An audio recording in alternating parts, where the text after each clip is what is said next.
First off, I'd like to thank everybody for coming out tonight. It's an exciting day for the Sklar family. Maybe not. I'm not. No, don't turn it off. Maybe it's not. I'm not sure.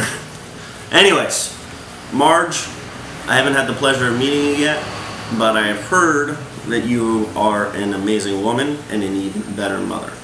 Now that you're joining the Sklar clan, there are some things that you should probably know. First off, if you ever travel, you're probably going to get interrogated and pulled into the small little room in the airport where security asks you all sorts of questions and checks all your bags. It just goes along with being the Sklar. I'm not sure why. It must have something to do with something my brothers did when we were younger.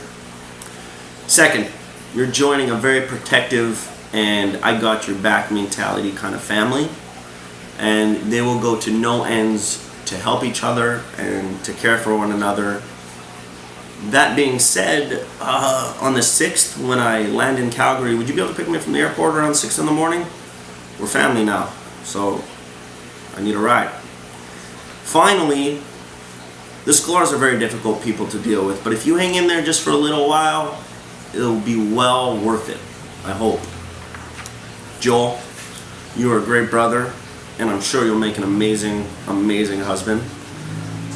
I just want to talk really quickly about our trip to Israel. It was probably one of the best, no, it was the best trip that I've ever been on in my life, the greatest 10 days ever.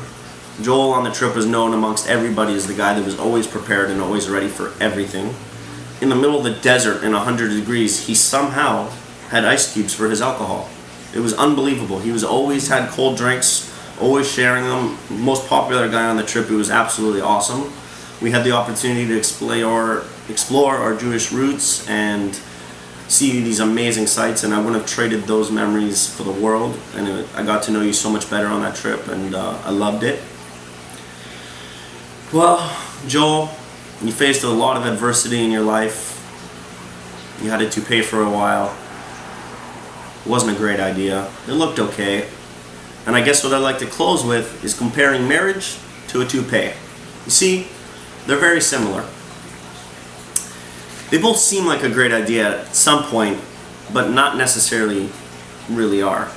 Second, they really both cost a lot to maintain.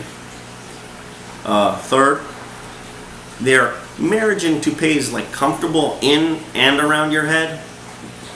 Kind of, I guess. And one of the other things is looking in the mirror. You look in the mirror and you think to yourself, what am I doing? That happens to me every morning ever since I've been married. There's also walking down the street, and people look at you. Really, that's the only difference. When you're married, they don't look at you. When you wear a toupee, they probably do. That's the big difference. And then I guess the last big difference is there's only one thing between a toupee and a marriage that you can do, and that's throw away the toupee and stay married. I've been married for 3 years now, and it's not easy. There's a lot of compromise and a lot of give and take, and it's well worth it because being able to wake up and go to sleep next to the woman you love is the greatest thing in the world.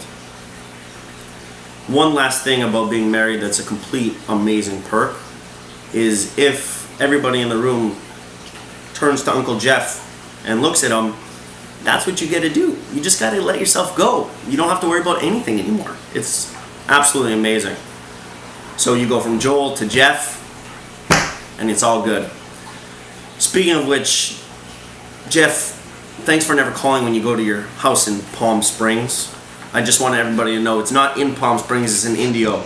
Me and Joel spent 7 hours driving from Los Angeles to Palm Springs when it's really a 2-hour drive because Jeff insisted that he lives in Palm Springs. But I digress. In the end, I wish I could be there. I know I cannot be. I wish you guys all the best. I'm looking forward to meeting everybody when I come up in a week and a half and spending time with everybody. And no hard feelings. But you asked for a speech, so you got one. That's it. And I'll see you guys in a little bit. Oh, Adam, we're still filming. Oh, fuck, Ray, turn it off.